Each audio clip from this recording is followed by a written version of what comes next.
நம்ம உடம்பே ஒரு வித்தியாசமா செயல்படும். ஒவ்வொரு உறுப்பும் 2 மணி நேரம் தான் வேலை செய்யும். நம்ம உடம்புல இருக்கிற உறுப்பு தெரியுமா? நீங்க என்ன நினைப்பீங்கன்னா, எப்படி நான் எப்போதும் சுவாசிச்சுக்கு இருக்கேன், அப்ப நுரையீரல் 24 மணி நேரம் தானே வேலை செஞ்சுக்கு இருக்கு. நம்மளுடைய இதயம் 24 மணி நேரம் பம்பிங் ஆகிட்டு இருக்கு. அப்ப ஒரு நிமிஷத்துக்கு 72 முறை துடிக்குது. அப்ப சில நேரம் எப்படி செயல்படாம இருக்கு அப்படின்னு கேட்கலாம். ஒவ்வொரு உறுப்புக்கும் தனியா ஒரு டைம் இருக்கு, அதுக்குன்னு ஸ்பெஷலா. காலையில அதிகாலை 3 to 5 நீங்க எந்திரிச்சா நுரையீரல் வேலை செய்ய நேரம். அந்த நேரத்துல ஓசோன் படலம் இருக்கும். இந்த நேரத்தை பிரம்ம முகூர்த்தம் சொல்லுவாங்க. அதனாலதான் கன்னியாகுமரி பக்கம் அதிகாலையில சங்கு ஊதி கல்யாணம் பண்ணுவாங்க. இங்க சங்கு ஊதுனா வேற, அங்கே சங்கு ஊதி தான் கல்யாணம் பண்ணுவாங்க. பாத்திருக்கீங்களா? அதிகாலையில 3 to 5 ஓசோன் படலம் இருக்கும். அந்த நேரத்தை சுவாசிச்சா அன்னைக்கு பூரா நல்லது. அந்த நேரத்தை படிச்சு எல்லாம் மனசுல பதியும். 3 to 5 5 to 7 பெருங்குடல் வேலை செய்யற நேரம், மலக்குடல் வேலை செய்யும். காலை கடனை முடிச்சோட முடிக்காட்டினா ஹாஸ்பிட்டல் போகணும். 7 to 9 நம்மளுடைய இறைப்பை வேலை செய்யும். இந்த நேரத்தில் காலை உணவு சாப்பிடாட்டினா பள்ளிக்கூடத்துல மயக்கம் போட்டு விடணும். 9 மணிக்கு சாப்பிடணும். சரியா? 9 to 11 மண்ணீரல் வேலை செய்யற நேரம். பச்சை தண்ணி கூட குடிக்கக்கூடாது, குடிச்சா அது விஷமா மாறும்.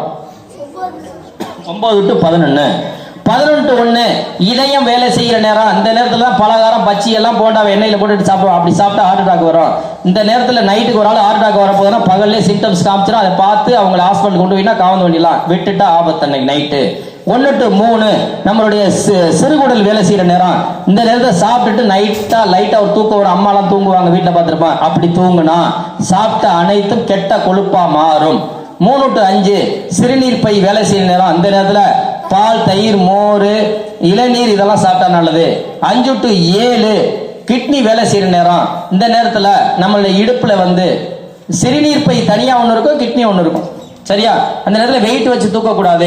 இந்த நேரத்தில் இப்போ யாரும் குடத்துல தண்ணி தூக்க போறதில்ல, தண்ணி தூக்கக்கூடாது. இந்த மாதிரி உணவுகளை மட்டும் சாப்பிடணும், எதுவும் காரம் சாப்பிடக்கூடாது. அது 7 to 9 இரவு உணவு சாப்பிடணும். சாப்பிட்டு எல்லாரும் படுத்து தூங்கினா எவ்வளவு ஹோம் ஒர்க் இருந்தாலும் அதுக்குள்ள முடிச்சிடணும். அதுக்கு முறை டிவி பார்க்கறதோ அதெல்லாம் எதுவும் வச்சுக்க கூடாது.